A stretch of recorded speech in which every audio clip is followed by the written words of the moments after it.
So CIG has quietly talked a little bit here and there about the Kraken, especially with the ironclads coming down the pipeline sooner than later.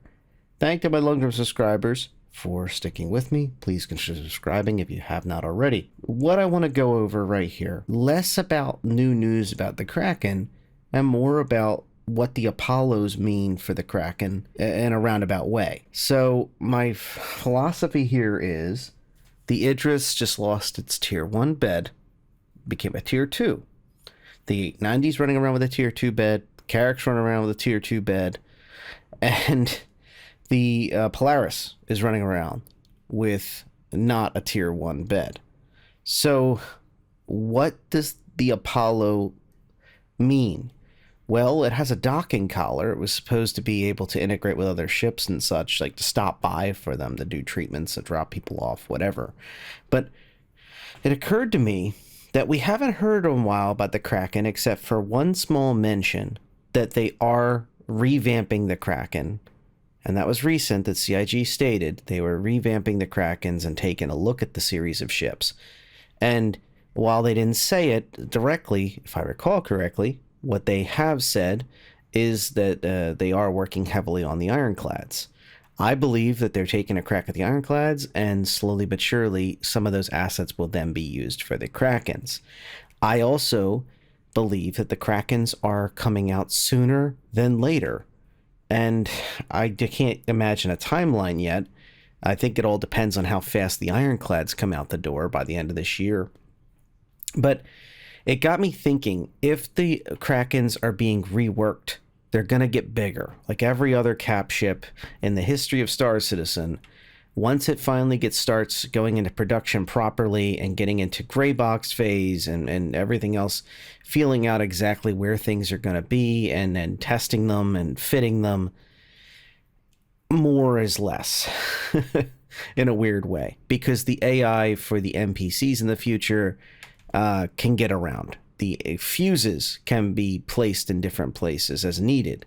And the balance of the game for boarding parties versus defenders, it can be handled. Cargo can be moved. The modules for the ship can be moved into place that are damaged and replaced. So, more importantly, if the ship grows in size, will the top pads grow? And even if they don't, will those top pads, the two pairs, supposed to be medium class ships that are designed to fit up on the two larger pads of the whole bunch that the ship has, because it has four extra small pads, and then it has the two medium pads on top, not counting the hangars. So if those pads on top, if you can even, not without even resupplying it, if you can even just park an Apollo on top of one of those pads and it can move in quantum with the ship, it can jump drive with the ship, it is effectively a tier 1 medical facility on board a Kraken. Now, that means that the Kraken has gained a whole new support role. And it gets even more interesting because in the past, a few years back now, CIG did say they were revisiting the idea of having some sort of medical on the Krakens. No promises, though. So even if they do give it a tier 3 bed or even a tier 2, maybe the privateer could have a modular area that can be used as a place to service people. Well, it most likely won't have the access to a tier 1 bed. But if it can park an Apollo on top, suddenly it can have whatever combination of whatever tiers of the beds want. In this picture that I've had up since the beginning of this video, you can see that there's an Apollo triage and Apollo medevac parked on top in this imaginary situation, and suddenly the Kraken is one of the most powerful flying clinics I can think of. It might as well be a hospital with all those modular rooms on board that are full of medical supplies. Again, if they are allowed to stay. If the ship can quantum with them on top. Now, it's not perfect. The ship's shield will only protect the lower third of the ship, maybe not even that much, due to the signed distance field shields on top of the ship. So basically, if something shoots at those ships, those Apollos would then have to defend themselves. They would have to have their shields on. The ship would have to be turned on at all times. Not its engines, but its shields and its other systems. Additionally, it would be smart to have an NPC sitting in the driver's seat that can hit H and J to flares and chaff if the point defenses on the Kraken are not that adept at stopping an attack that's directly aimed at the medevacs and the triage, for example. So it's not perfect. An enemy could prioritize taking this Apollo out, and then all of a sudden, if everyone has all their medical registered to the Apollo on board, they're out of the fight effectively once they die, right?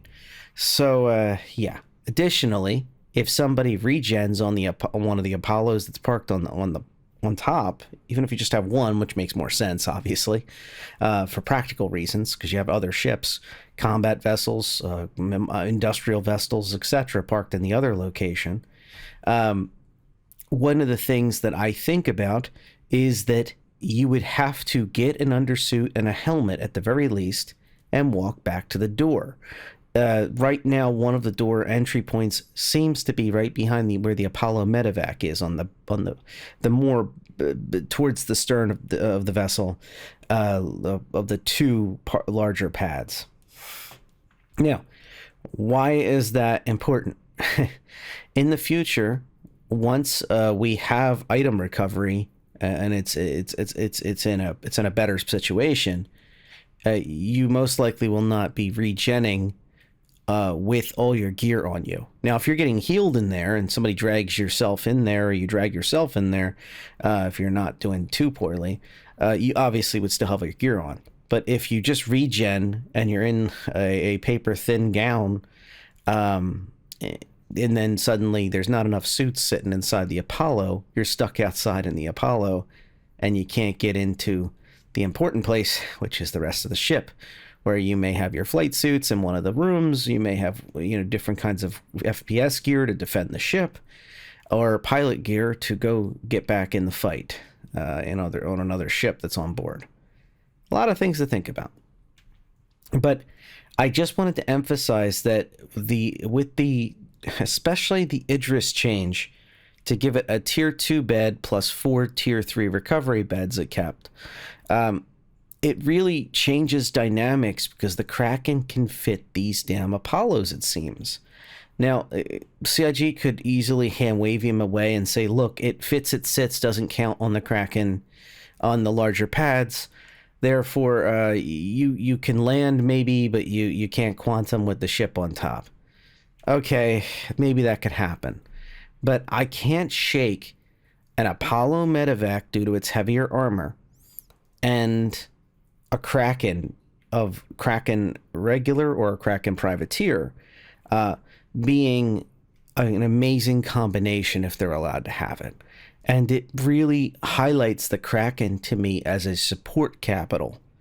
It's a carrier that's designed to be on the back lines, setting up a strike group to go in and attack something, and then it pulls itself back to safety. And then it comes back out to recover them. And then it has hangars on board to fix up the Buccaneers and other smaller ships that are on board that were that managed to limp back to the rally point. It takes the larger ships and maybe breaks out a boarding vessel like a Legionnaire to do the second volley, being escorted by the ships that are now rearmed, refueled, and ready to go. It brings up that concept of a true org support vessel to me.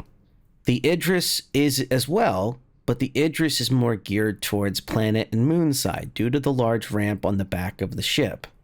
I can remember for many years, I got a lot of negative flack from the community about reminding everyone that ramp was there all along.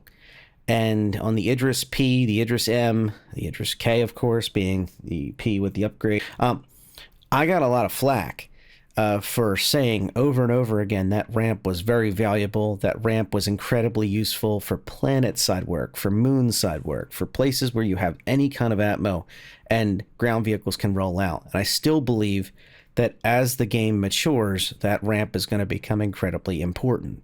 I'm not saying the Idrises are bad, and I'm not saying that I have 100% prediction rate or something, but I am saying that the Kraken with the Apollo of either kind, but preferably a medevac because it's not much more and it has better armor, so it's less squishy, sitting up on that deck, suddenly becomes an incredibly good combat support vessel for an organization. And I invite everyone to check that out. In the cards of this video at the end, I'm going to include my differences between the Kraken and the Kraken Privateer. It is an older video, but it is absolutely all still relevant because there's so little new information on the Krakens. And I remind everyone, the Kraken Privateer has, just because I don't believe in clickbait, just the headline is, you have a lot more habitations on board the Kraken Privateer, but you don't have those auxiliary fuel tanks. And those auxiliary fuel tanks may be more desirable if you're running an Apollo for an entire organization's medical needs, or the habs may be more critical if you suddenly have a bunch of people regenning onto the ship. You can see where I'm going with this. It's an interesting combination of the Kraken vanilla versus the symbiosis with the Apollo versus the symbiosis of a Kraken Privateer with an Apollo. So I'm already thinking at the next stage of like which one is going to be like the one the orgs all want. If the Apollo can land, it's going to be a really interesting time for the Krakens when they're finally out the door. I strongly suspect there's going to be a lot of Apollos running around just sitting on top of Krakens. And I think that's one of the funniest things, because right now I'm looking at the subreddit for Star Citizen. There's a lot of talk about how the Apollo is worthless. The Apollo, why would you even bother using it? Why wouldn't you just use a cap ship?